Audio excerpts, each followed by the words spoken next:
Hello la team, j'espère que vous allez bien. Moi ça va. Alors aujourd'hui je vous montre comment est-ce que je fais mon ail en poudre. Plusieurs fois j'utilise l'ail en poudre dans mes recettes. Donc aujourd'hui je vous révèle la recette.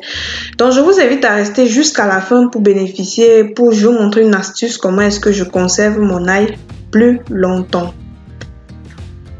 Alors, pour commencer, j'aurai besoin de l'ail, c'est le seul ingrédient bien entendu.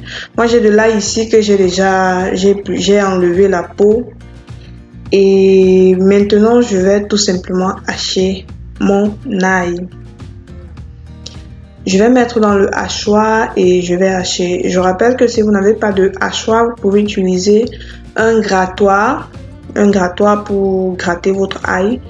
Ou bien vous pouvez même découper vos morceaux d'ail en fines lamelles avec le couteau. C'est juste que ça prend beaucoup plus de temps.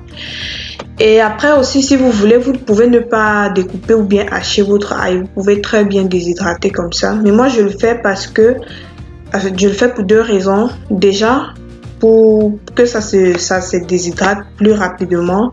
Et ensuite, pour aider ma machine à café au moment de moudre mon ail quoi.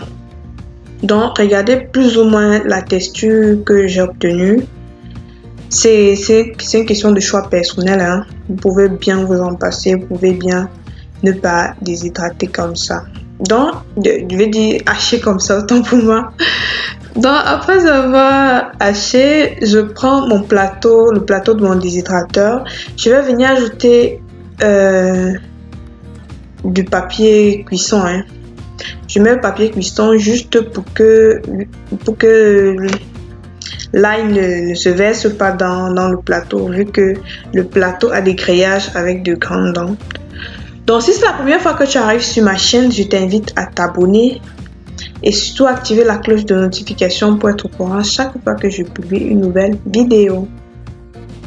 Donc maintenant je mets mon plateau sur le déshydrateur et je vais laisser déshydrater pendant 12 heures de temps. Vous voyez ce que j'obtiens, c'est bien sec là.